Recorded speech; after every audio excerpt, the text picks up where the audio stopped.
ஆன்மீக அன்பர்களுக்கு அன்பு கலந்த வணக்கம். வெள்ளிக்கிழமை அன்று செய்யவே கூடாத காரியங்களில் இதுவும் ஒன்று. இதுவரைக்கும் நீங்கள் அறிந்திராத, தெரிந்திராத, கேள்விப்படாத சில சாஸ்திர குறிப்புகள் உங்களுக்காக. வெள்ளிக்கிழமை அன்று என்ன செய்ய வேண்டும், என்ன செய்யக்கூடாது என்ற ஆன்மீக ரீதியான விஷயங்கள் நமக்கு நிறைய தெரிந்து இருக்கலாம். ஆனால் சாஸ்திரப்படி நாம் அறிந்திராத இன்னும் நிறைய விஷயங்கள் உள்ளது.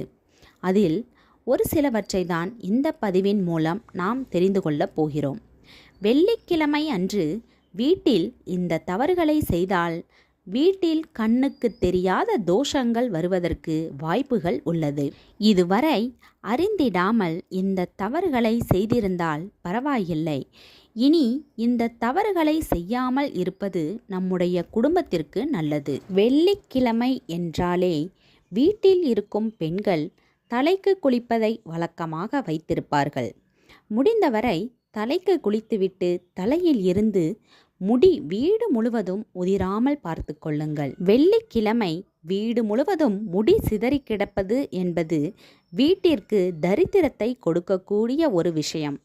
தலையை நன்றாக துவட்டிவிட்டு முடியின் நுனியில் ஒரு முடிச்சு போட்டு கொள்ளுங்கள்.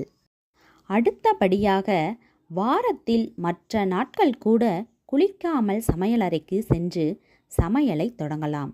முடிந்தவரை வெள்ளிக்கிழமை மட்டுமாவது குளித்துவிட்டு அக்னி தேவனுக்கு கொடுக்கக்கூடிய மரியாதையை நாம் கொடுக்க வேண்டும். வேறு வழியே கிடையாது.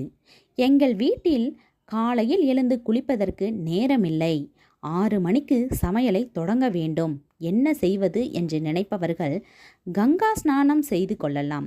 பல் துலக்கி முகம் கழுவிவிட்டு கையில் சிறிதளவு தண்ணீரை எடுத்துக்கொண்டு கங்கா தேவியை மனதார நினைத்து கொண்டு தலையில் அந்த தண்ணீரை தெளித்து கொள்ளுங்கள். அதன் பின்பு சமையலறைக்குள் செல்லுங்கள். அடுத்தபடியாக புது துணிகளை வெள்ளிக்கிழமை அன்று துவைக்கக்கூடாது என்று சொல்கிறது சாஸ்திரம். புது துணியை அணிந்து கொள்ளலாம், ஆனால் அந்த புது துணியை தண்ணீரில் போட்டு துவைக்கக்கூடாது.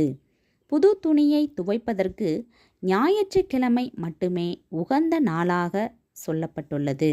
வெள்ளிக்கிழமை மட்டும் அல்ல, மற்ற எந்த தினங்களாக இருந்தாலுமே நம்முடைய வீட்டை கூட்டி சுத்தம் செய்வோம். இப்படி வீடு கூட்டும் போது இடையே அவசரமாக வேறு ஏதாவது வேலை வந்துவிட்டால் உடனடியாக கையில் இருக்கும் துடைப்பத்தை அந்த இடத்திலேயே போட்டுவிட்டு குப்பையை அப்படியே விட்டுவிட்டு ஓடிவிடக்கூடாது.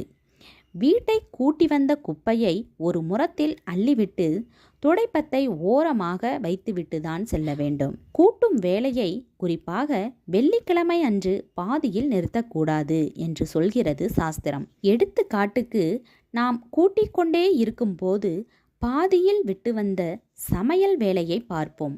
வெளியில் யாராவது கூப்பிட்டால் துடைப்பத்தை அப்படியே போட்டுவிட்டு வெளியே போய் கதை பேசிவிட்டு அரை மணி நேரம் கழித்து மீண்டும் கூட்டத் தொடங்குவோம். இப்படி செய்யக்கூடாது.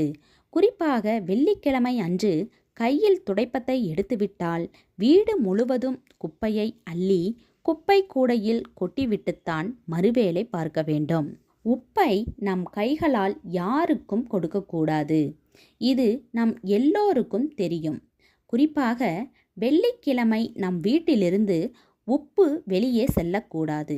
ஆனால் ஏதோ ஒரு இக்கட்டான சூழ்நிலையில் சிக்கிவிட்டோம். தர்ம சங்கடமான நிலை. யாரோ உப்பு கேட்டுவிட்டார்கள். உங்களால் கொடுக்க முடியவில்லை என்று சொல்ல முடியாது. என்ன செய்வது? உப்பை உங்களை விட்டு ஒரு 2 அடி தூரம் தள்ளி கீழே வைத்துவிட்டு அவர்களை எடுத்து செல்ல சொல்லலாம். ஆனால் அவர்கள் உப்பை எடுப்பதற்கு முன்பு அவர்களிடம் இருந்து ஏதோ ஒரு பொருள், அரிசியோ பருப்போ வெல்லமோ ஏதோ ஒரு பொருளை ஒரு கைப்பிடி அளவு வைத்துவிட்டு அதற்கு பதிலாக இந்த உப்பை எடுத்து செல்லலாம் என்று ஒரு மாற்று வழி நமக்கு சாஸ்திரத்தில் சொல்லப்பட்டுள்ளது.